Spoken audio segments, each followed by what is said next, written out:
अस्सलामुअलैकुम and a very good morning. Espresso में आपको खुशामदीद कहेंगे। मैं हूं अरमला हसन। उम्मीद करते हैं जी आप बिल्कुल ठीक ठाक होंगे। इमरान हसन आज नहीं है, उन्होंने सोचा कि उनके लॉन्ग वीकेंड में एक और छुट्टी का इजाफा किया जाए तो आज नहीं आए। बट जी आई होप कि आपकी ईद बहुत अच्छी गुजरी होगी और ईद शोज़ आपने हमारे भरपूर इंजॉय किए होंगे। वैसे हमें फीडबैक मिला है काफ़ी हद तक।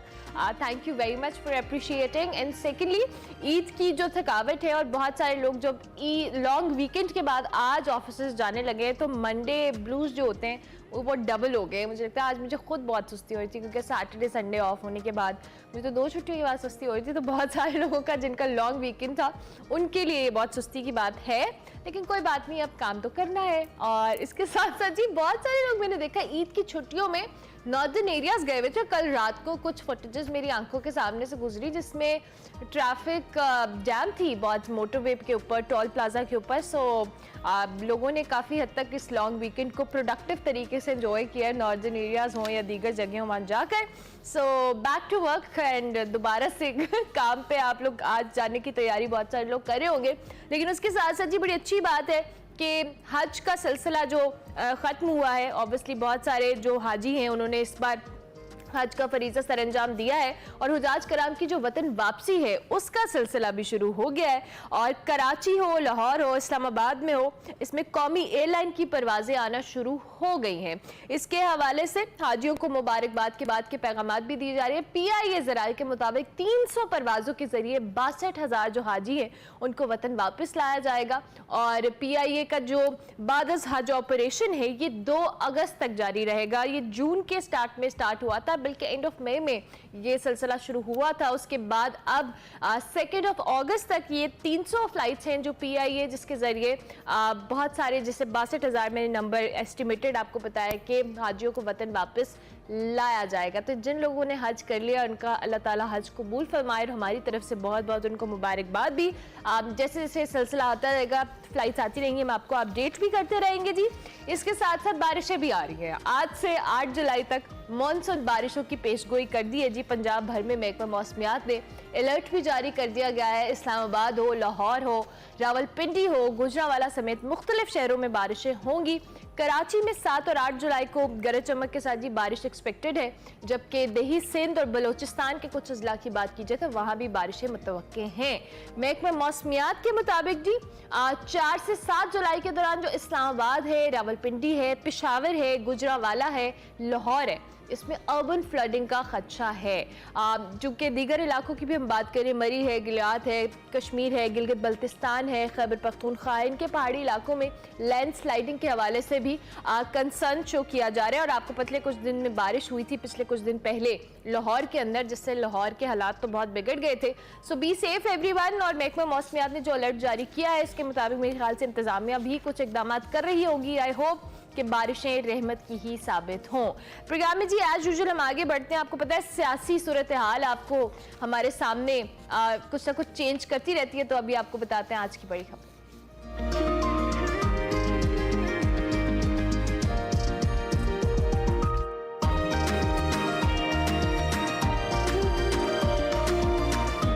बड़ी खबर में बात करेंगे। वफाकी हुकूमत की मुद्दत पूरी होने में तकरीबन 42 दिन बाकी हैं जी। 12 अगस्त को इत्तेहादी हुकूमत की मुद्दत पूरी हो रही है। और इत्तलात ये भी हैं कि अक्टूबर के आखिर में ये नवंबर के शुरू में आम इंतखाबात करवाए जाएंगे। मगर जो इलेक्शन कमीशन है उसके ऐलान से पहले ही जो हुक्मरान इत्तेहाद है, दोनों जो बड़ी जमातें हैं, मुस्लिम लीग नून हो, पीपल्स पार्टी हो, इन्होंने इंतखाबी माहौल जो है वो उसको संभाल लिया और अपनी अपनी मुहिम इन्होंने शुरू कर दी है।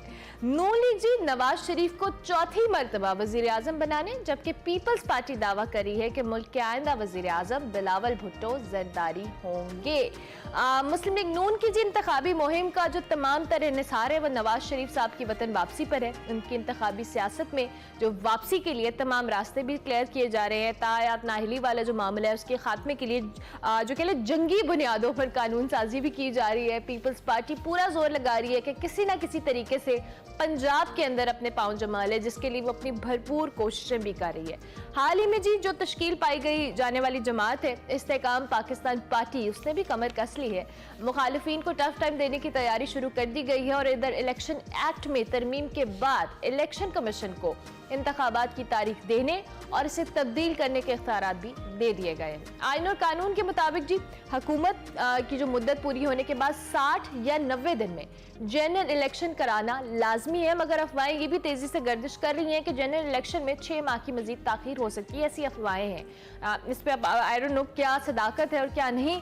आम इंतखाबात जी अगले साल मार्च तक कह रहे हैं जी, हो सकता है चले जाए। दुबई में नवाज शरीफ साहब की और पीपल्स पार्टी की क़यादत की अहम मुलाकातें हुई हैं और जिसमें आइंदा की जो हिकमत अमली है उस पर गौर भी किया जा रहा है। दुबई प्लान में क्या खिचड़ी पकड़ी है, क्या दुबई प्लान में नवाज शरीफ की वापसी जेर गौर है, इस हवाले से बात करेंगे। हमारे साथ सीनियर तज्जियाकार शौकत पराचा साहब मौजूद हैं। Thank you very much Shaukat साहब, बहुत शुक्रिया। I hope you are doing well और आपकी ईद ठीक ठाक गुजरी होगी। ये जो मुल्की सियासत है मेरे ख्याल से ईद के दिनों में भी पूरी एक्टिव रही, बहुत सारे ट्विस्ट आ रहे हैं। ये जो इंतखाबात का मामला है, दो बड़ी जमातें हैं, चाहे वो मुस्लिम लीग नून हो, पीपल्स पार्टी हो, इनके लिए ऑब्वियसली एक ग्राउंड तो क्लियर है और इंतखाबी मुहिम इन्होंने इलेक्शन के ऐलान से पहले ही स्टार्ट कर दी है।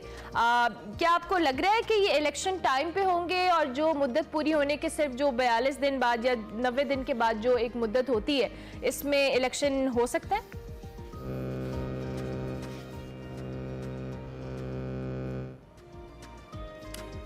शौकत साहब आप अपनी हैंड्स फ्री को उतार लीजिएगा, आपकी ऑडियो का इशू आ रहा है। कुछ ऑडियो का इशू है। शौकत साहब आपको अब मेरी आवाज आ रही है? शौकत साहब बहुत आपकी कम आ रही है, प्लीज ऑडियो को सॉर्ट कीजिएगा, हैंड्स फ्री रिमूव कर लीजिएगा या कोई भी मामला है उसको सेट कर लें।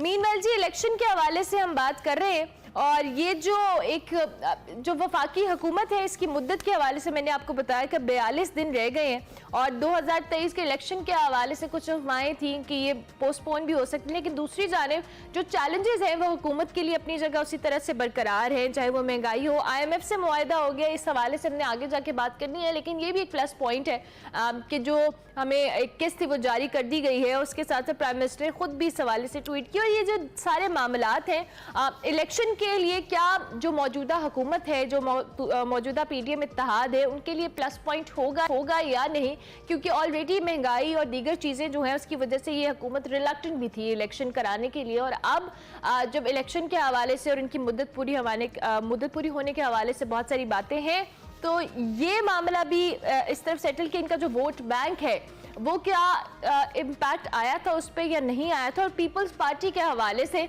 जो पंजाब के अंदर ये कोशिशें कर रहे हैं अपने पैर जमाने के लिए, ऑब्वियसली ये बहुत इंपॉर्टेंट एक फैक्टर होगा क्योंकि सिंध के अंदर ऑलरेडी पीपल्स पार्टी की एक बड़ी जो कह लें सपोर्ट या वोट बैंक मौजूद है, लेकिन पंजाब जिसे नून लीग का गढ़ समझा जाता है उनके लिए और उनके मुकाबले के अंदर जो पीपल्स पार्टी है ऑब्वियसली इत्तेहाद है और इनके साथ जो पीपल्स पार्टी की कोशिश है पंजाब के अंदर अपने पैर जमाने के लिए वो किस हद तक कामयाब साबित होती है। शौकत साहब आपको मेरी आवाज़ आ रही है?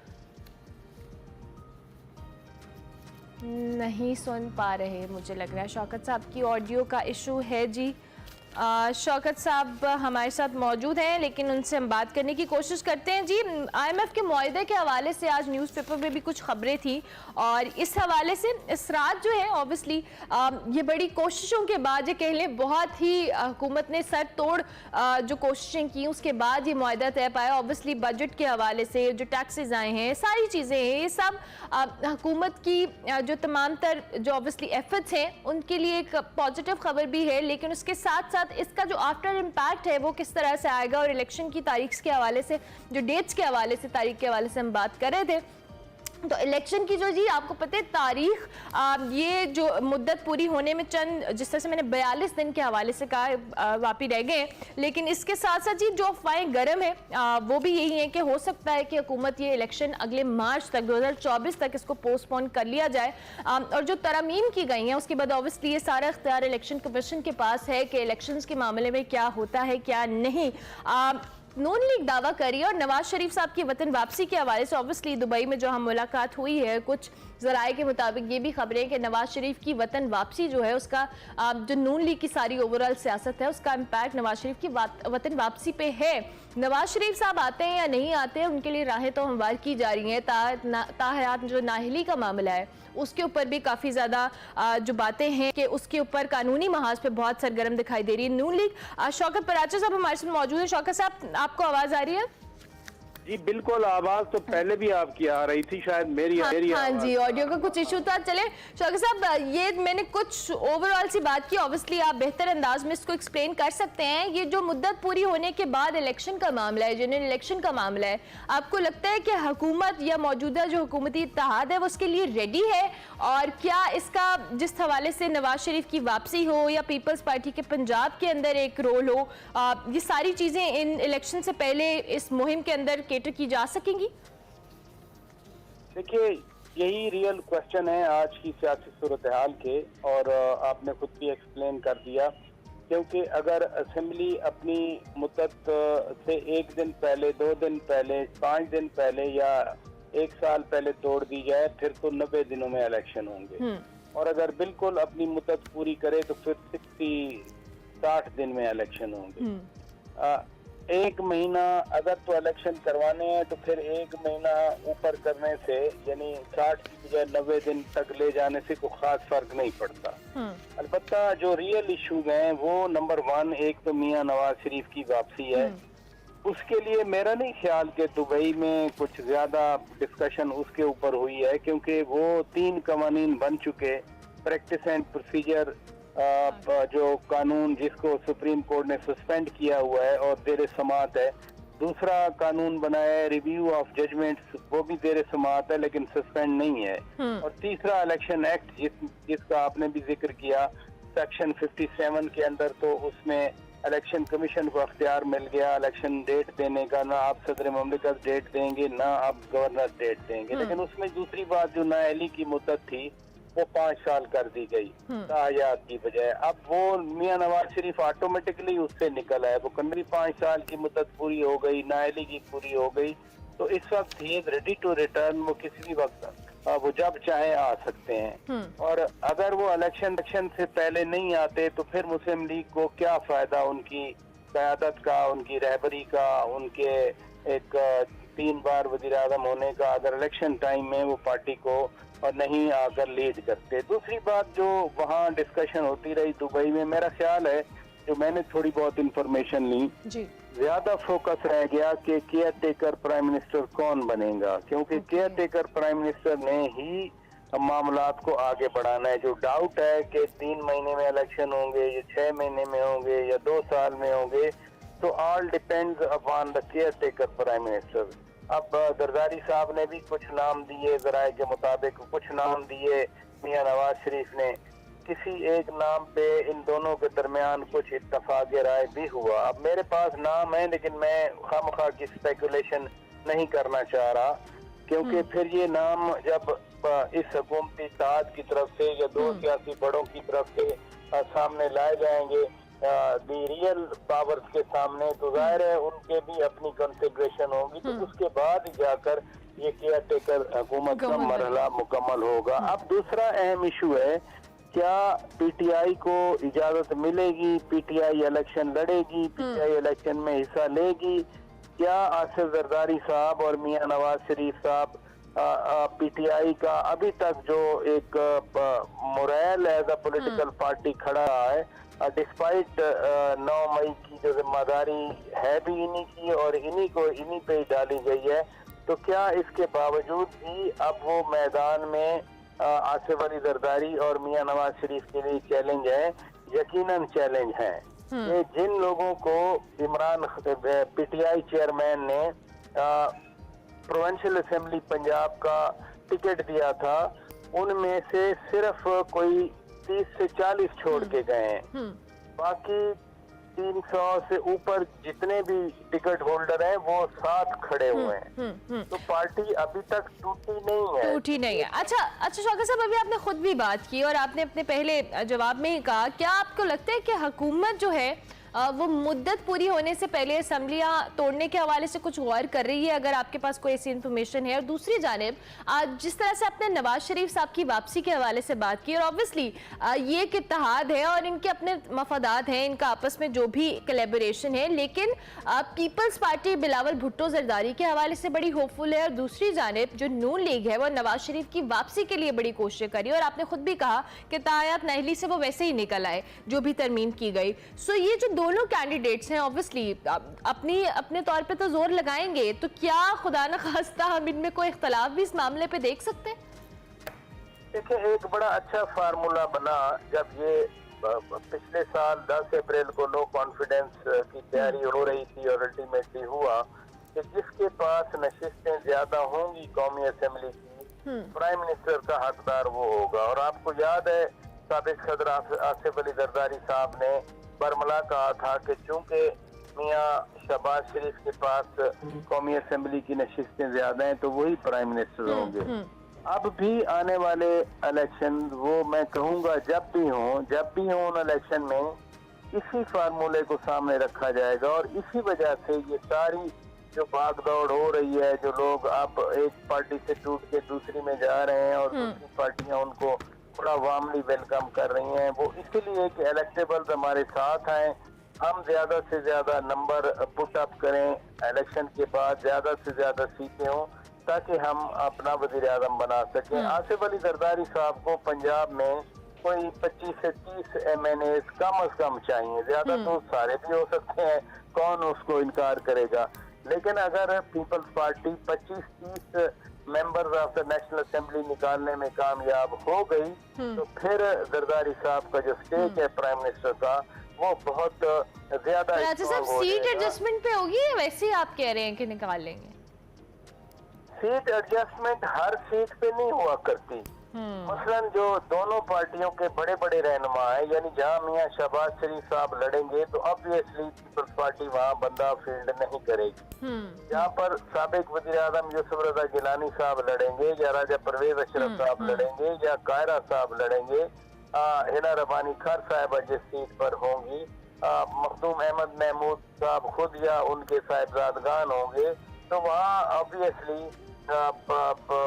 नॉन लीग या दूसरे इत्तेहादी काफ लीग है वो अपने बंदे खड़े नहीं करेंगे। सिमिलरली बड़ा इंटरेस्टिंग होगा तारिक बशीर चीमा साहब की नशिस्त पर, क्योंकि उन पे सऊद मजीद एक बड़े मुस्लिम लीग की क़यादत के करीब। अच्छा शौकत साहब, आपने अभी खुद भी बात की, चले ये तो हो गया कि इलेक्शन जो भी होता है, जो भी कैंडिडेट्स आते हैं, अच्छा इनका बयानिया हमने ज़रूर ऑब्वियसली अभी जो हमारे हालात वाक़यात है, जो मईशत की सूरत हाल है या दीगर चीज़ें हैं, आपको पता है खुद भी इकॉनमी हो, आम आवाम है, वो कितनी खास खुश नहीं है बहुत सारी चीज़ों को लेके। जो बयानिया होगा किसके तहत वोट मांगेंगी ये जो मौजूदा हुकूमत है या PDM इत्तेहाद है? आप भी जानते हैं, हम सब हैं कि पॉपुलैरिटी ऑब्वियसली है, लेकिन एक स्पेसिफिक जो ग्रुप है उसके अंदर है, क्योंकि ओवरऑल आवाम को तो यही पता है कि उनकी जो बेसिक नेसेसिटीज़ हैं वो पूरी नहीं हो रही हैं, या महंगाई बहुत ज़्यादा है, आटा महंगा है, चीनी महंगी है, सारी चीज़ें हैं जो आम आवाम से रिलेट करती हैं, और वोट भी उन्होंने ही देना। मिस अरमना हसन, आपने बड़ा अच्छा क्वेश्चन किया है, लेकिन आप देख रही हैं कि इस पूरी सियासत में रियल इश्यूज पर तो बहुत कम बहस होती है। रियल इश्यूज की बजाय ऑप्टिक्स से हम बात करते हैं। मसलन 3.5 साल PTI की हुकूमत रही, क्या एक दिन इवन इस हुक्मरान इत्तेहाद ने उनकी परफॉर्मेंस को डिस्कस किया?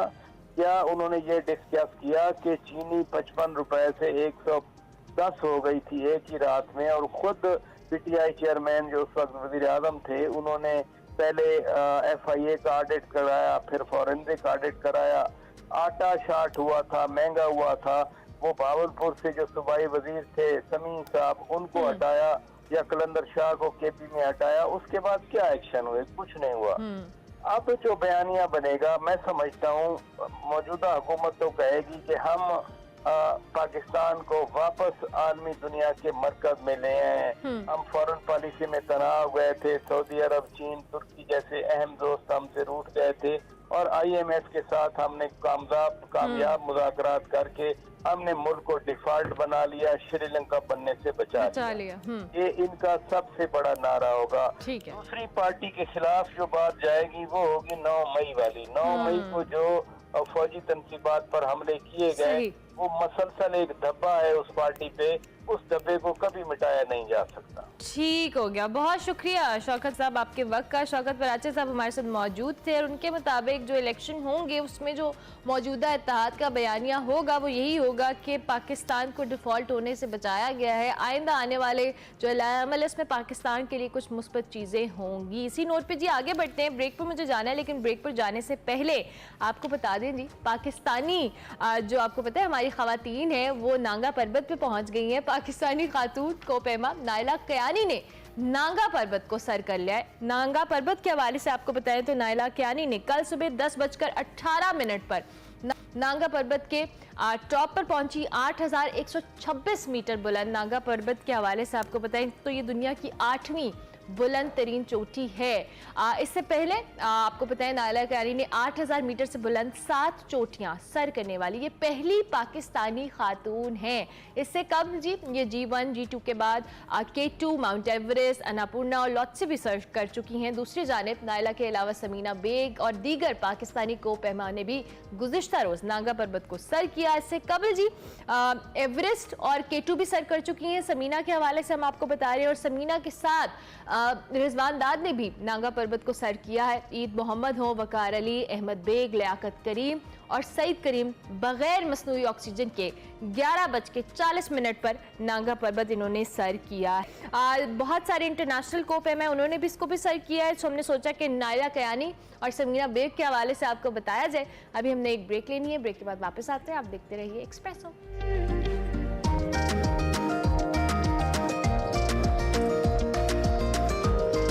Welcome back to Expresso. Break के बाद वापस आ गए जी। कराची के हवाले से बात करेंगे। कराची की जब भी बात करते हैं, कराची के शहरियों की बात करते हैं तो कोई ना कोई ऐसे मसले ज़रूर होते हैं जिनको मेरे ख्याल से एड्रेस किया जाना चाहिए। हर तरफ जो कह रहे हैं कराची के अंदर बेबसी की तस्वीर दिखाई देती है। आवाम शहर में हर किस्म का माफिया बेलगाम है। और अब हम एक बार फिर जो डेयरी प्रोडक्ट्स इनकी कीमतों के हवाले से बात करेंगे। और जी आपको पता है कि कराची के अंदर मज़ीद जो इजाफा किया गया है दूध की कीमत में वो 20 रुपए का इजाफा है, जो कि सरकारी और गैर कानूनी जो कीमत का फ़र्क है वो 50 रुपए फी लीटर तक पहुंच गया। और कराची में जो दुकानों पर दूध फरोख्त हो रहा है वो 230 रुपए किया जा रहा है। कराची में जी दूध की अगर जो यौमिया बात की जाए घरेलू फरोख्त है वो 50 लाख लीटर है। और इसके हवाले से 50 रुपए वसूल करना पर लीटर, और ये किस तरह से प्रॉफिट बनता है और ये माफियाज कौन है, ये किस तरह से काम कर रहे हैं और क्या इनको कोई पूछने वाला नहीं है, इसी पे हम बात करेंगे। शाकिर गुज्जर साहब हमारे साथ मौजूद है, चेयरमैन डेयरी फार्म्स एसोसिएशन। उनको हम खुशामदीद कहते हैं। Thank you very much Shakir साहब, बहुत शुक्रिया आपका। ये जो कीमतें हम देख रहे हैं 50 रुपए का फ़र्क है, ये कोई मामूली फ़र्क नहीं है। क्या समझते हैं क्यों इतना ज़्यादा इजाफा है, क्यों इतनी मनमानी कीमतें वसूल की जा रही हैं? सबसे पहले तो जी एक्सप्रेस न्यूज का बड़ा शुक्रिया और डेयरी फार्मर्स के मुकदमे को लोगों के सामने रखने के लिए। दूध की कीमतों का जो मामला है यकीनन ये ख्वाहिशात की बुनियाद पर कीमतें मुकर्रर नहीं की जा सकती। दूध की कीमत मुकर्रर करने में उसके इनपुट कास्ट जो है शामिल होती है, और इनपुट कास्ट जो है जब बढ़ेगी तो दूध की कीमतें बढ़ेंगी। और मैं आपको बता दूं कि जो इंतजामिया है उसने कास्ट ऑफ प्रोडक्शन की लंबी चौड़ी एक्सरसाइज की है, हमसे मुसलसल मीटिंग्स की हैं, और पिछले माह रजाकाराना तौर पे डेयरी फार्मर्स की जानिब से 10 रुपए लीटर का जो इजाफा था वो वापस लिया गया है कि कमिश्नर कराची नोटिफिकेशन करेंगे। और जब कमिश्नर कराची ने नोटिफिकेशन ना किया तो फिर उसके बाद ये दूध की कीमतें जो है तमाम स्टेक होल्डर्स ने मुश्तरका इजलास के बाद बढ़ाई। सही। अच्छा शाकिर साहब, ठीक है आप लोगों ने कीमतें बढ़ाई, ठीक है मुश्तरका इजलास के बाद, लेकिन ये जो 50 रुपए हर लीटर के ऊपर, अब ऑब्वियसली आपके अपने कंसर्न है, हुकूमत अपने तौर पे कहती है, तो इसमें जो बेचारी सफ़र करती है वो अवाम है। एक आम बंदा जिसके घर में बच्चे हैं उसने दूध लेकर जाना है, क्या वो 50 रुपए पर लीटर देगा तो वो बाकी अपने अखराजात को क्या करेगा? हमारे सामने सबकी मौशी सूरत हाल है, इसके लिए कोई मैकेनिज्म तो होना चाहिए।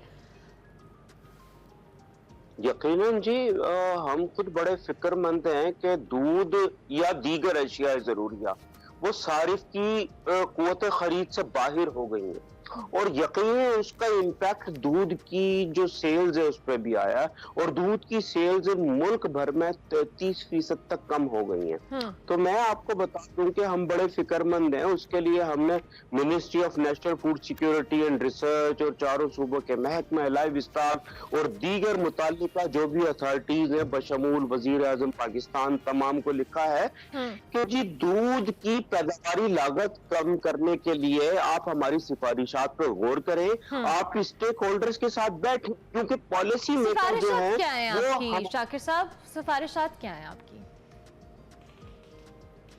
असल में जी देखिए जो ठंडे कमरों में बैठे हुए बाबू हैं ना उन तक हमारी रसाई नहीं है।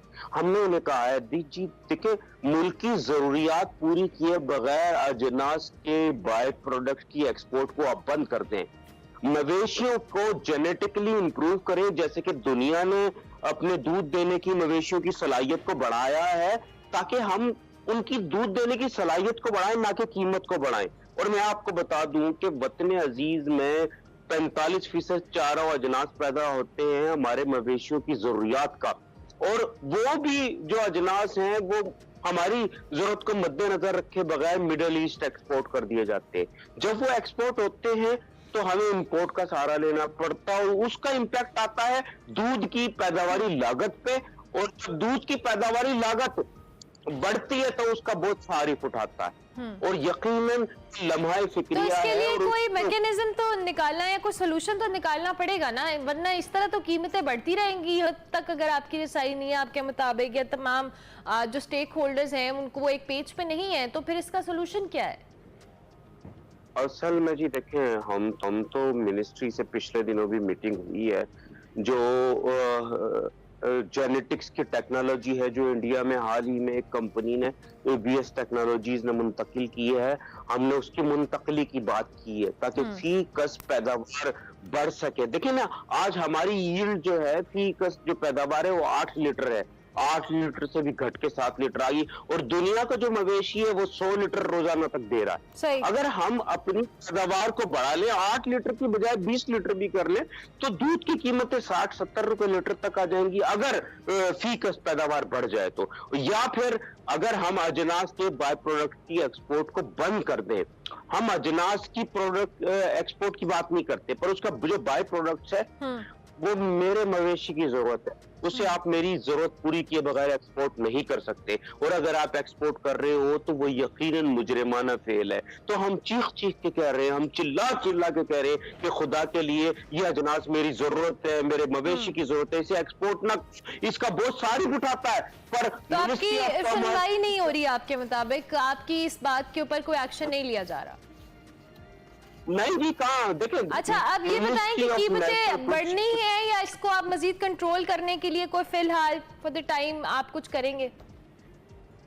असल में जी कीमतें मजीद बढ़ने जा रही हैं। देखिए दूध की जो जस्टिफाइड कीमत है वो cost of production ex farm gate government ने जो बनाई है वो 222 रुपए लीटर एक्स फार्म गेट है और हमारी जो कास्ट ऑफ प्रोडक्शन है वो 242 रुपए फी लीटर है। फिर उसमें 6 रुपया फ्रेट है और फिर उसके अंदर जो है 12 रुपए लीटर होलसेलर का प्रॉफिट है, 10 रुपया डेयरी फार्मर का प्रॉफिट है, 10 रुपया रिटेलर का प्रॉफिट है, तो 280 रुपए लीटर दूध की पैदावारी लागत एंड यूजर तक हो गई और यकीनन जो जस्टिफाइड कीमत है वो आपको देनी पड़ेगी। अगर आप ऐसे नहीं तो देंगे कितना मजीद बढ़ेगा, कितने रुपए मजीद बढ़ने का इम्कान है जो आपकी इन द एंड क्विकली बता दीजिएगा?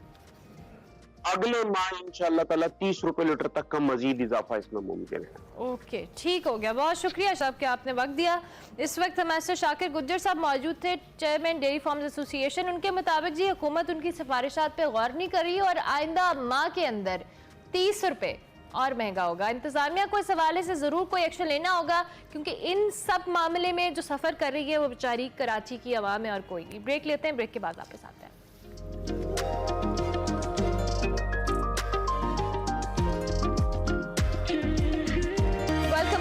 एक्सप्रेसो ब्रेक के बाद वापस आ गए। एक नहायत ही अफसोसनाक वाक़या जो हमें पता है कुरान पाक की बेहुरमती के हवाले से स्वीडन में इस पर जो मुसलमान आलम इस्लाम हैं या पूरी दुनिया में जो मुसलमान हैं उनके जज्बात को बहुत ठेस पहुंची है। और गुज़िश्ता रोज़ भी इस हवाले से जद्दा में इस्लामी ताउन तंजीम का हंगामी इजलास हुआ जिसमें इस किस्म के इश्तियाल अंगेज़ वाक़यात के खिलाफ इक़दाम करने के हवाले से ज़रूरत पर इस पर जोर दिया गया। और इससे पहले OIC ने अपने इलामिये में कहा था कि इस किस्म के वाक़यात लोगों के दरमियान बाहमी एहतराम और हम आंगी को नुकसान पहुंचाते हैं। OIC ने जी मुतल्लिका ममालिक की हुकूमतों पर जोर दिया है कि इन गुनाने हमलों की रोकथाम के लिए इक़दाम किए जाएं और कुरान पाक हो और दीगर इस्लामी इक़दार की जो बेहुरमती है इसकी तमाम कोशिशों की मजम्मत करते हुए ऐसे वाक़यात के सिलसिले के रोकने के हवाले से मौसर हिकमत अमली बनाई जाए। इसी हवाले से बात करेंगे। हमारे साथ हाफिज ताहिर महमूद अशरफी साहब मौजूद हैं, चेयरमैन उलमा कौंसिल पाकिस्तान।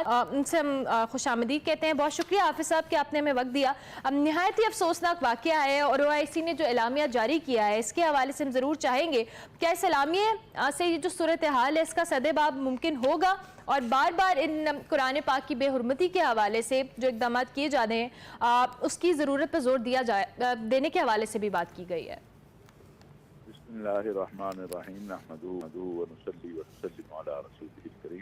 देखिए, गुजारिश ये है कि इस्लामी ताउन तंजीम ने सऊदी अरब की दावत पर जो कल वर्किंग ग्रुप का इजलास बुलाया है कमेटी का और उसका जो एलामिया जारी हुआ है वो मुसलमानों के जज्बात की तर्जुमानी है, लेकिन इस पर अब अमली इक़दाम की ज़रूरत है। कल रात सऊदी अरब ने स्वीडन के सफ़ीर की जो सफ़ीर है उसको भी वज़ारत ख़ारजा में तलब किया है और अपना एहतजाज रिकॉर्ड कराया है।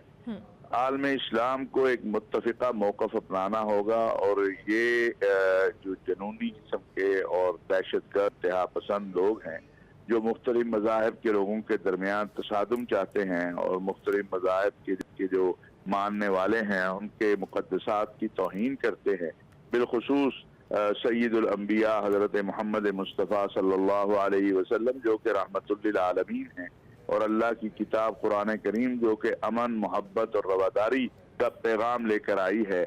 और मुसलमान तो तमाम अंबिया और तमाम मज़ाहिब का एहतराम जो है वो करते हैं, तमाम आसमानी कुतुब का एहतराम करते हैं। कभी किसी मुसलमान ने तौरात, इंजील, ज़बूर को नहीं जलाया होगा और ना ही हमारे यहाँ ऐसा करने वाला जो है वो मुसलमान रहता है।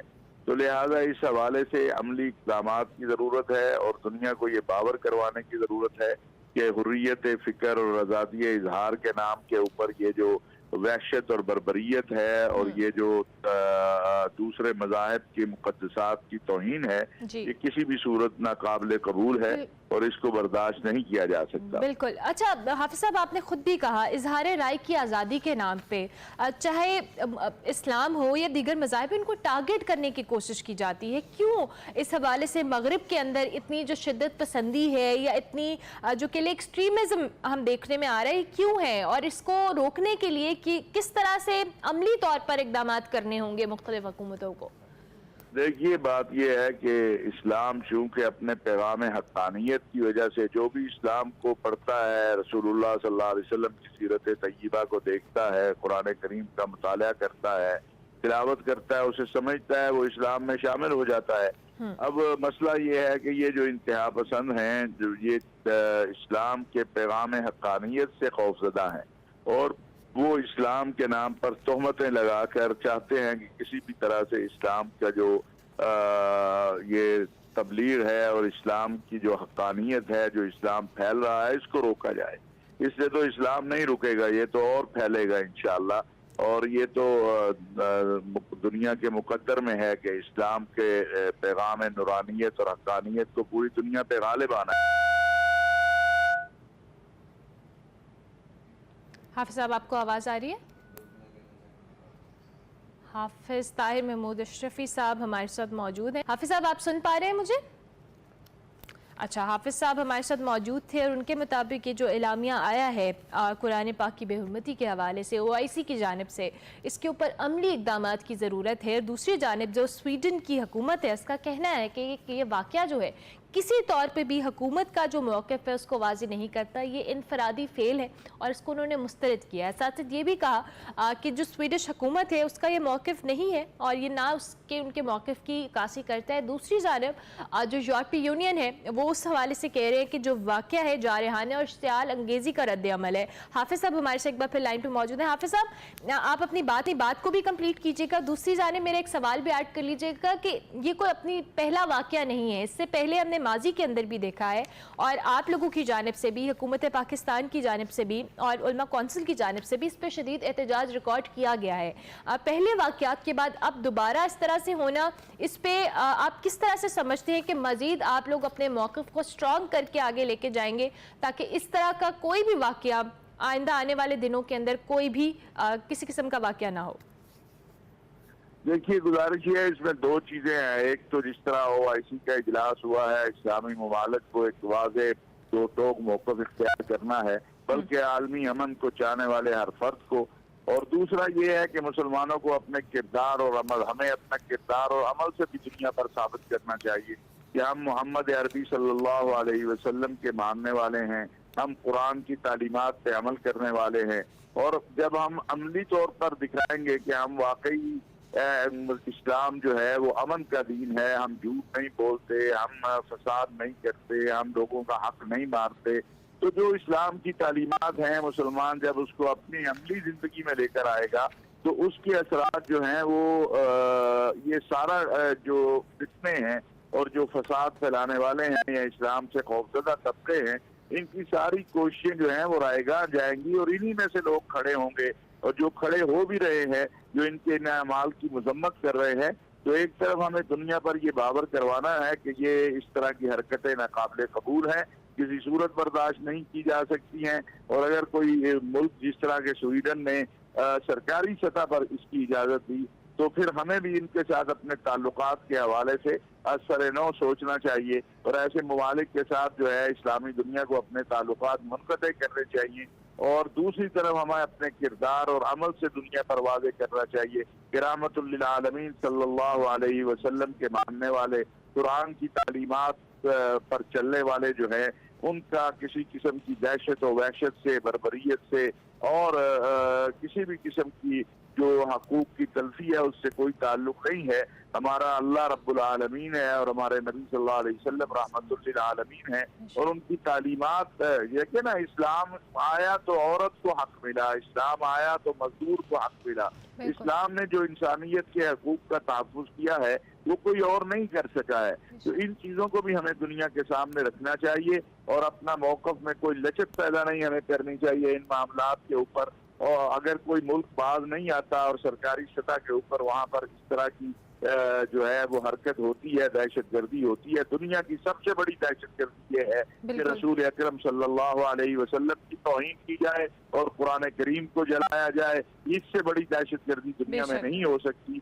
जो अमन की किताब है और जो रहमत लेकर आए हैं, अगर आप उनकी तौहीन करते हैं तो फिर आपसे बड़ा दहशतगर्द कोई किसी भी तौर पर काबिल कबूल नहीं है। बहुत हाफिज़ ताहिर महमूद अशरफी साहब हमारे साथ मौजूद थे और इस वाक़े की जितनी भी मजम्मत की जाए वो कम है। और हाफिज़ साहब के मुताबिक हमने मौक़िफ़ के अंदर किसी किस्म की कोई लचक पैदा नहीं करनी चाहिए। जो भी मुल्क इस तरह की सरकारी सतह पर इजाज़त देता है, मुसलमानों के जज्बात को ठेस पहुँची है। पूरी दुनिया के अंदर मुसलमानों ने इस हवाले से एहतजाज किया और इस तरह के वाक़यात की मजम्मत करनी चाहिए, सरकारी सतह पर करनी चाहिए। और हुकूमत पाकिस्तान का मौक़िफ़ इस हवाले से खासा क्लियर है। इस पर हम बात करें थे, अभी हम एक ब्रेक लेते हैं, ब्रेक के बाद वापस आते हैं।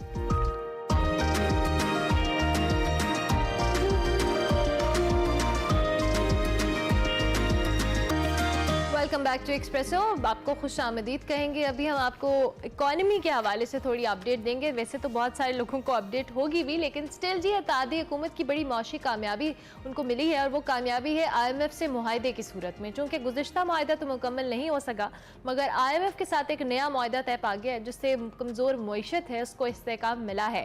स्टैंड बाय जो अरेंजमेंट मुआहदे के तहत पाकिस्तान को $3 अरब का कर्जा मिलेगा। इस हवाले से ईद के दूसरे रोज़ वज़ीर आज़म शहबाज शरीफ ने लाहौर में न्यूज़ कॉन्फ्रेंस की और कहा कि शुक्र है पाकिस्तान डिफॉल्ट होने से बच गया।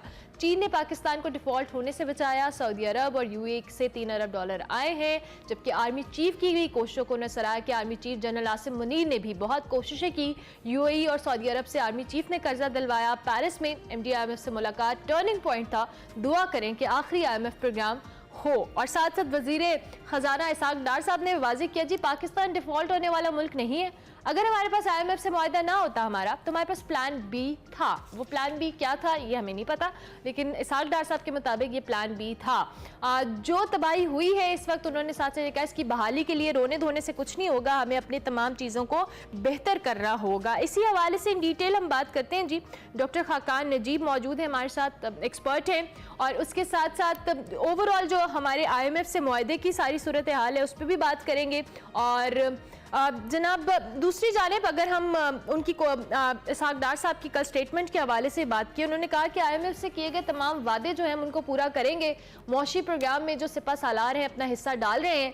IMF से मुआहदा कौम की कामयाबी है और हमारा प्रोग्राम 9 माह के लिए जिसका हुजम $2.5 अरब है, और मुआहदे से पाकिस्तान को $3 अरब मिलेंगे। मगर कुछ चीज़ें अगर मैं आपके साथ थोड़ा सा स्टैटिस्टिकली शेयर कर लूँ, जिसके मुताबिक ये पाकिस्तान ने ये IMF का 23वां ये प्रोग्राम हासिल करना है, जिस पर अपडेट जो है 12 जुलाई को होने वाले इजलास में होगी। इसके अलावा पाकिस्तान ने IMF के कुल 22 में से 21 प्रोग्राम नामुकम्मल छोड़े हैं और एक IMF प्रोग्राम मुकम्मल किया गया है जो कि 2013 से 2016 तक का था। इसके अलावा आपको एक फैक्ट थोड़ा सा बता देते हैं, जिसके मुताबिक IMF से कर्जा लेने वाले जो ममालिक की फहरिस्त है, इसमें पहले नंबर पर अर्जेंटाइन है जो कि अब तक $46 अरब का कर्जा ले चुका है। पाकिस्तान इसमें कुछ चौथे नंबर पे है, जिसमें हम मजीद देखेंगे कि क्या एक्वाडोर के हवाले से भी मैं थोड़ा सा बता दूं, चौथा नंबर था, लेकिन अब पाकिस्तान को जब भी कर्जा मिलेगा तो उसमें पाकिस्तान एक्वाडोर को रिप्लेस कर लेगा। लेकिन डॉक्टर खाकान नजीब से हम बात करते हैं। Doctor Khaqan Najeeb, thank you very much for joining us. I hope you are doing well.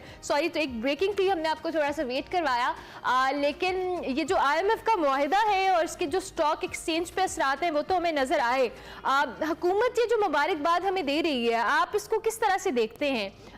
क्योंकि ऑब्वियसली IMF जो प्रोग्राम की ये जो प्राइम मिनिस्टर ने खुशखबरी सुनाई है, दो कि हमारी मईशत को उसकी ज़रूरत थी, लेकिन इसका आफ्टर इम्पैक्ट भी कुछ होगा। मैं ज़रूर चाहूँगी कि आप थोड़ा सा एलेबोरेट कीजिएगा हमारे देखने वालों के लिए। अर्मिला, मैंने जब भी आपसे बात किया, जब भी इमरान से बात किया, तो मैंने एक ही बात कही है कि पाकिस्तान को IMF से कोई राह फरार नहीं है। I have always been very clear. आप सिर्फ आज देख लीजिए कि अभी IMF के डॉलर्स भी नहीं आए, अभी बाकी ममालिक के भी डॉलर्स नहीं आए, और सिर्फ सेंटिमेंट की तब्दीली देखिए कि कॉन्फिडेंस ना सिर्फ डोमेस्टिक इन्वेस्टर का, बल्कि जो हमारा इंटरनेशनल बॉन्ड ट्रेड हो रहा है वो 30-35 सेंट्स पे था टू अ डॉलर, वो इस वक्त 70-71 सेंट्स पे है जो मैंने लास्ट देखा था। पाकिस्तान की स्टॉक मार्केट, मेरा ख्याल है, and I am not sure of this, but शायद अपनी हिस्ट्री में जो पहले चंद मिनट हैं उसमें ऐसे नहीं खुली जो आज खुली। बिल्कुल ऐसे। सो IMF डॉक्टर था लास्ट रिजॉर्ट का, so let's say you are on a bed in an ICU, whatever that injection is that gets you up from the bed and takes you to the surgical ward. अब at least आपको ये hope है कि you are going to remain alive, उसको आप इससे तशबीह दें कि आपका डिफॉल्ट रिस्क जो है वो ड्रॉप कर गया है। कभी भी किसी घराने का डिफॉल्ट रिस्क ड्रॉप कर जाए तो आप समझते हैं चलें जी कोई बात नहीं, वेरी गुड, तकवीयत में। अगर किसी मुल्क का डिफॉल्ट रिस्क ड्रॉप कर जाए तो वो तो दुनिया भर में उसका एक मुख्तलिफ नाम चला जाता है। So I think that is what has happened to Pakistan. अब ये एक और यकीन करें कि जहाँ पे आ गए थे $4 अरब के रिजर्व्स पे खड़े थे, चाइना बैकस्टॉप कर रहा था, अगर ना कर रहा होता तो बहुत अनकंफर्टेबल हो जाते। ये सब चीज़ों को देखते हुए this is a good outcome for Pakistan, but थोड़ा सा इंट्रोस्पेक्शन कीजिए। 21वां प्रोग्राम क्लोज किया है 30 जून को incomplete. 21 programme have been incomplete in the history of Pakistan. Yes. That is not a good story, Urmila. मतलब आप हर दफा आए कोई काम करने के लिए और 21 मरतबा आप फेल हो जाएं किसी इम्तिहान में, तो मैं आपसे ये तो पूछूंगा ना कि अर्मिला आपने क्या तैयारी नहीं सही की थी, आपने पढ़ाई नहीं की थी, what is the issue? अब हमें थोड़ा ये तो सोचना है ना। बट अब एक नया इम्तिहान है, ये 23वां इम्तिहान है हमारा, 22वां हमने कंप्लीट किया था 13-16 का, ये 23rd एग्जाम में आप चले गए हैं। अब 23rd एग्जाम को करने के लिए इनिशियली तो बड़ी एग्जूबरेंस है कि आपको मौका मिला है वो पेपर लिखने का, आपने अब उनके साथ ये तय किया कि आप ये पर्चा करना चाहते हैं, आपने 9 जमातें पास की हैं, अब आपको पर्चा करने का मौका मिला है मैट्रिक का, but do a good job, right? Get your team together, negotiate well, अपने जो अहदाफ IMF से तय किए हैं खुदारा उनको एक दिन पहले तय कंप्लीट कर दीजिए। अर्मिला, मैंने 13-16 का प्रोग्राम एंकर किया है पाकिस्तान का, दी ओनली प्रोग्राम पाकिस्तान में जो कंप्लीट हुआ है। बिल्कुल।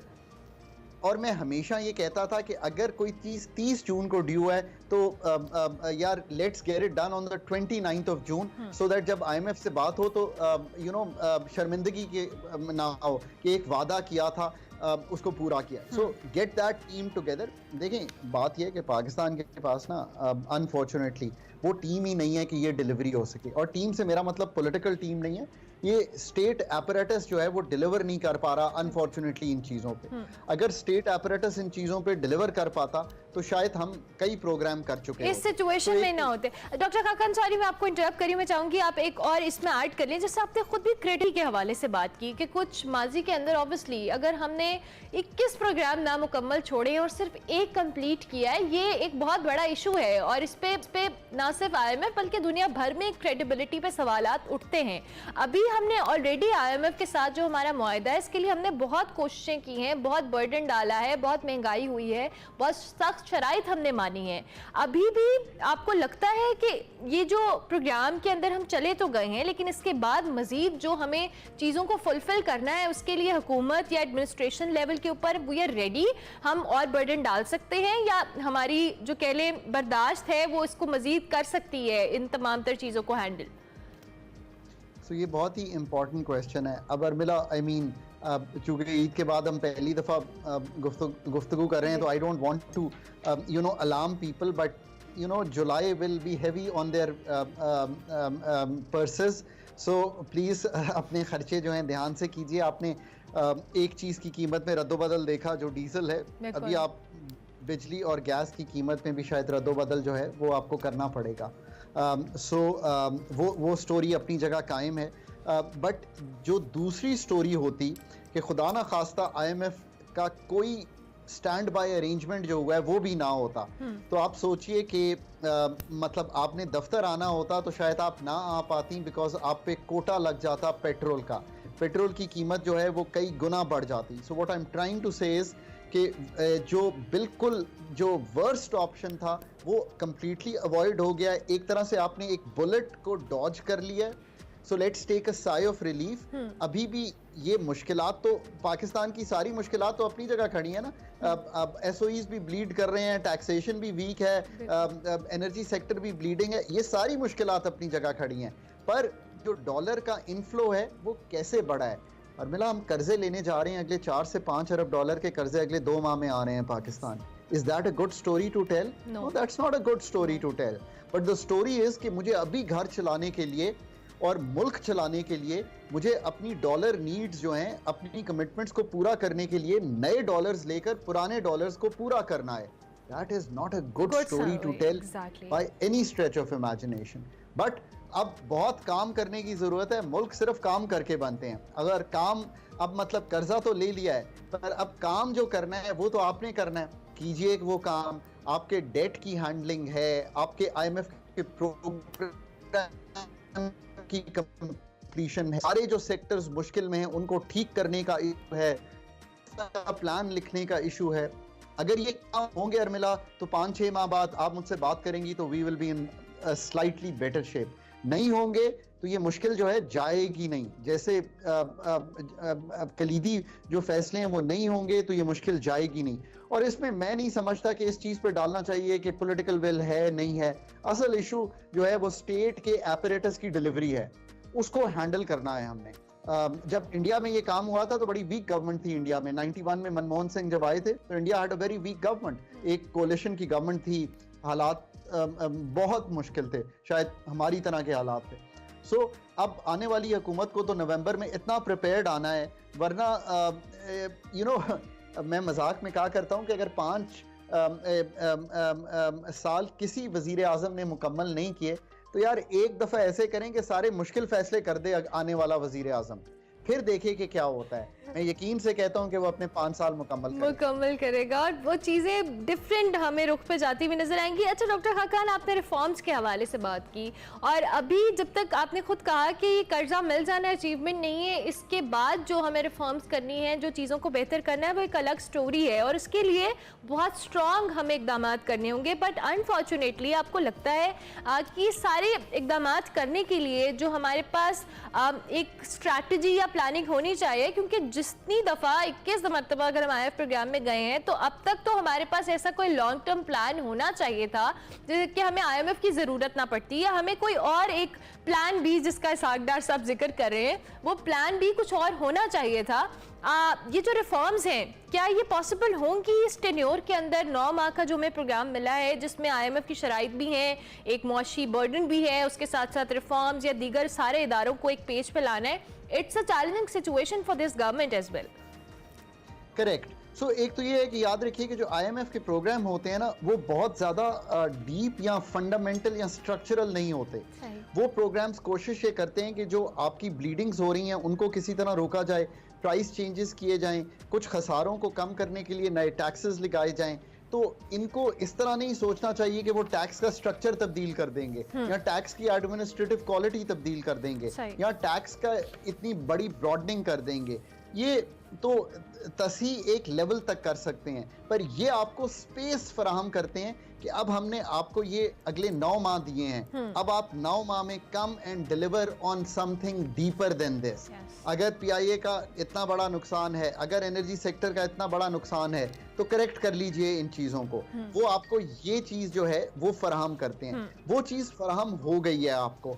अब अगर आप पाकिस्तान का प्लान नेशनल एक्सपर्ट्स इकट्ठे करें, ये चीज़ें बनाएं, अगर नहीं बनाएंगे तो फिर 9 माह बाद वहीं खड़े होंगे, IMF का एक और प्रोग्राम मांग रहे होंगे और शायद मेरा ख्याल है कि वहीं खड़े होंगे। 9 माह बाद आपको एक नए प्रोग्राम में ही जाना पड़ेगा।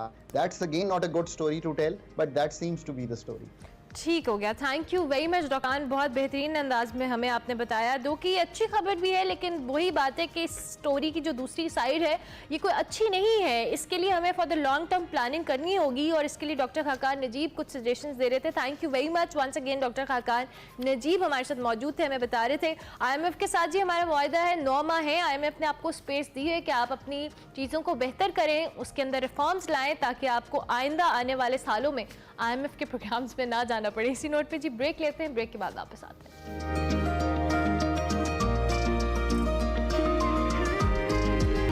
Welcome back to Expresso. Break के बाद वापस आ गए और अब आपकी मुलाकात करवाते हैं अब कम उम्र स्नूकर चैंपियन एहसन रमज़ान से, जिन्होंने फाइनल में ईरान के मिलादपुर अली को 2 के मुकाबले में 5 फ्रेम से शिकस्त दी है। एहसन रमज़ान के हवाले से आपको बताएं तो एशियन अंडर 21 स्नूकर चैंपियनशिप जीतने वाले पहले पाकिस्तानी हैं। एहसन रमज़ान ने जी क्वार्टर फाइनल में भारत के विजय को 3 के मुकाबले में 4 फ्रेम से हराया, मगर बदकिस्मती से जो इस मुल्क के अंदर स्पोर्ट्समैन का हाल होता है वो हम आपके साथ ऑन ऑफ शेयर करते रहते हैं। खुद भी खिलाड़ी जब भी आते हैं वो शिकायत करते हैं। बदकिस्मती की बात यह है कि ये स्नूकर का एशियन अंडर 21 का टाइटल जीतने वाला ये चैंपियन जब ईरान से वापस आया तो एयरपोर्ट के ऊपर हाथ में ये अपनी ट्रॉफी लिए, अपना मेडल लिए, अकेले ही आया, कोई भी इनके इस्तकबाल के लिए मौजूद नहीं था। और ये फातेह जो एहसन रमज़ान है, इनके हवाले से आपको बताएं तो इनके गले में एक मेडल था, हाथ में एक ट्रॉफी थी, एयरपोर्ट से अकेले वापस आ रहे थे। 2 के इनके फैमिली मेम्बर्स ज़ाहिर इनके साथ होंगे, लेकिन क्यों हमारे मुल्क के अंदर इस तरह से सलूक किया जाता है इस पे भी हम बात करेंगे और इनकी ये चैंपियनशिप कैसी रही, इनके मुकाबले कैसे रहे, इसी पे ही बात करेंगे। एहसन हमारे साथ मौजूद है। Ehsan thank you very much, बहुत बहुत मुबारकबाद अपनी इस अचीवमेंट के लिए। कैसा लग रहा है जीत कर? जी खैर मुबारक, अल्लाह का जितना शुक्र अदा किया जाए कम है।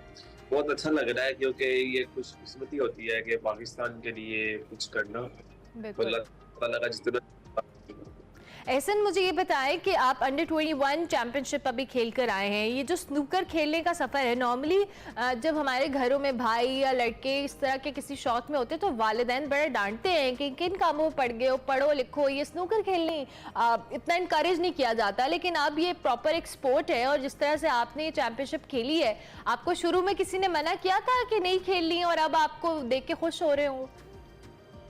जी बिल्कुल, स्टार्ट में घर वालों ने बहुत मना किया था, लेकिन स्टार्ट भी घर वालों ने करवाई थी क्योंकि आज से कुछ साल पहले इतने अच्छे स्नूकर अकेडमीज क्लब नहीं थे, तो जिसकी वजह से डर होता था कि हमारे बच्चे कहीं बिगड़ ना जाए। लेकिन अब चेंज हो गया है मेरे ख्याल से। अगर कोई भी इंसान कोई गेम खेलना चाहता है तो अब तो इंटरनेशनल स्टैंडर्ड की एकेडमीज बन गई है, वालिदैन को साथ जाना चाहिए। तो मेरे ख्याल से स्नूकर का जो देखने का सिनेरियो है वो चेंज होता है। बिल्कुल ऐसा ही। तो ऐसे ना आप वैसे कहाँ पे खेलते हैं, अपनी ट्रेनिंग कहाँ पे करते हैं? और इसके लिए बड़ा एक्सपर्ट होना पड़ता है, ज़ाहिर कोई आसान खेल नहीं है। टेक्निक हो, आपका हाजिर दिमागी हो, बहुत ज़रूरी होता है। सो आपकी प्रैक्टिस किस तरह से होती है और कहाँ पे करते हैं आप? जी, प्रैक्टिस मेरी वापडा टाउन में है, दी क्यू स्नूकर अकेडमीज है, तो वहाँ पे मैं प्रैक्टिस करता हूँ और सुबह 10 से लेके शाम 6 बजे तक प्रैक्टिस टाइम होता है। तो अल्लाह का जितना शुक्र अदा काम है, क्योंकि कोई भी इंसान अगर नियत से मेहनत करे तो अल्लाह ताला जरूर उसे काम करे। बिल्कुल। अच्छा, ऐसे ही बताएं, जब आपका इंडियन के साथ मुकाबला हुआ वो कैसा मुकाबला था? आपने इंडियन प्लेयर को, विजय आई गेस उनका नाम है, उनको भी हराया 4 फ्रेम से 3 के मुकाबले में। फिर आपने जो ईरान फाइनल में जो आपका ईरान के प्लेयर से मुकाबला था, ज़रा बताएं कि आपको किस तरह से आप एज मिला या आपको जो एक टेक्निक थी, कोई ऐसी चीज़ जिससे आप जीते और उनको हराया आपने? देखिए, कोई भी गेम है, मैं समझता हूँ कि जब इंसान क्वार्टर फाइनल का मैच खेलता है तो वो बहुत एक अहम मैच होता है, क्योंकि कामयाबी के बहुत नजदीक चला जाता है क्वार्टर फाइनल जीतकर, और एक मेडल्स तो पाकिस्तान के नाम कर ले। तो बहुत ही एक इम्पोर्टेंट मैच होता है। अगर इंसान से उसमें कामयाब हो जाए तो वो कामयाबी के बहुत ही नजदीक होता है। तो मैं पहले भी फाइनल खेल चुका था वर्ल्ड कप का, जिसकी वजह से इस फाइनल में मुझे काफी एक्सपीरियंस था। तो क्योंकि उनका होम एडवांटेज था उन्हें कि ईरान में फाइनल था और ईरान का प्लेयर था, तो जाहिर बात है अगर जिसका भी प्लेयर होगा वो उसे सपोर्ट जरूर करेगा। तो वहाँ पे बहुत ज्यादा लोग थे, तो कुछ टेक्निक थी कि मुझे पता था कि अगर मैं डाउन हुआ तो क्या होगा। लेकिन स्टार्ट में ही मैच पे अच्छी ग्रिप मैंने कर ली थी, जिसकी वजह से जो मैच था वो मैं आसानी से जीत। बहुत ज़बरदस्त, बहुत ज़बरदस्त। अच्छा, ऐसे अब ये बताएं कि अभी आप इतनी बड़ी चैम्पियनशिप जीत कर आए हैं, एशियन चैम्पियनशिप है अंडर 21, किसी ने आपसे रब्ता किया हुकूमती सतह पे? जी अभी तक तो नहीं, क्योंकि ईद भी थी, शायद इस वजह से ना किया हो। लेकिन अल्लाह की जात से लगानी चाहिए, तो मेरी अल्लाह से उम्मीद है, किसी इंसान से नहीं। अगर कुछ होना हुआ तो मेरे लिए जरूर। तो आप एयरपोर्ट पे अकेली आ गए, कोई आपको मायूसी हुई कि कोई अब रिसीव भी नहीं करने आया? जी बिल्कुल, तो मायूसी तो हुई थी, क्योंकि जब कोई भी इंसान कुछ करता है तो कुछ उम्मीद होती है, अगर वो ना पूरी होता है। लेकिन अल्लाह ताला का जितना शुक्र अदा करो कम है, क्योंकि जो चीज़ मेरे अल्लाह ने मुझे दी थी, मैं वहाँ से जो गोल्ड मेडल था वो मेरे पास था, मेरे गले में था, और हाथ में जो ट्रॉफी थी जो मेरे पास था, मुझे इससे ज्यादा क्या चाहिए था, मैं उसी में ही खुश था। क्या बात है। ऐसे ना आप हमारे हीरो हैं, लेकिन अनफॉर्चुनेटली ये वो चीज़ें हैं जिनको हाईलाइट करना चाहिए कि एक बच्चा। अच्छा, ऐसे मैं ये भी ज़रूर जानना चाहूँगी, ये जो आप कंपटीशन या चैम्पियनशिप के लिए गए हैं, आपकी किसी फेडरेशन ने आपको भेजा या आप अपने ओन पर गए थे? नहीं, PBSA का जितना शुक्र अदा किया जाए कम है, क्योंकि शेख आलमगीर सर है, उनकी बहुत एफर्ट है इस टाइटल को पाकिस्तान में लाने में। अगर अवाम के बाद में किसी के नाम करूँ तो मैं ये उनके ही नाम करूँगा, क्योंकि 2 माह उन्होंने मुझे कैंप करवाया अपनी सरपरस्ती में, और कोई कैंप तो मेरा था सुबह 10 बजे स्टार्ट होना, शाम को 6 बजे खत्म होना। तो लेकिन जो मुझे सुबह 9 बजे वो अपनी नींद खराब करके उठ के जो मुझे कॉल करते थे, ये देखने के लिए सिर्फ कि 10 बजे का टाइम है, ये अकेडमी पहुंचा है कि नहीं, तो मैं उनका जितना शुक्रिया अदा करूँ। जबरदस्त, डेफिनेटली बहुत सारे लोग आपकी जीत में जहाँ पे हिस्से में हैं वो अप्रिसिएशन के भी मुस्तहिक है। फ्यूचर प्लान क्या है? एसएन को ऐसी चैंपियनशिप जिसके लिए आप तैयारी कर रहे हो? जी इंशाल्लाह आगे बहुत एक टफ टारगेट है और इंशाल्लाह पूरा भी करेंगे। अभी कुछ ही दिन बाद 7-8 दिन बाद मैंने सऊदीया के लिए जाना है और वहाँ पे अंडर 21 वर्ल्ड चैंपियनशिप हो रही है और अल्लाह की जात की उम्मीद है कि वो भी आपको ही ला के देंगे, पाकिस्तान का नाम रोशन करेंगे इंशाल्लाह। Ehsan, thank you very much and we wish you best of luck. अल्लाह ताला आपको कामयाब करे और आप हमारे हीरो हैं और आप जैसे हीरोज ही पाकिस्तान को जहाँ पे रिप्रेजेंट करते हैं वो अप्रिसिएशन के भी मुस्तहिक हैं और हुकूमत को इस हवाले से ज़रूर सोचना चाहिए, हमारी स्पोर्ट्स मिनिस्ट्री को सोचना चाहिए कि ऐसे बच्चों को चले अप्रिसिएशन ही दे दें, कुछ और ना सही, इनको इतनी तो मिलनी चाहिए। ब्रेक लेते हैं, ब्रेक के बाद वापस आते हैं। प्रोग्राम का वक्त बिल्कुल ख़त्म हुआ, हम आपसे कल फिर मिलेंगे। फीडबैक हमारे सोशल मीडिया हैंडल्स पे लाजमी दीजिएगा। कल तक के लिए हमारी तरफ से अल्लाह हाफ़िज़।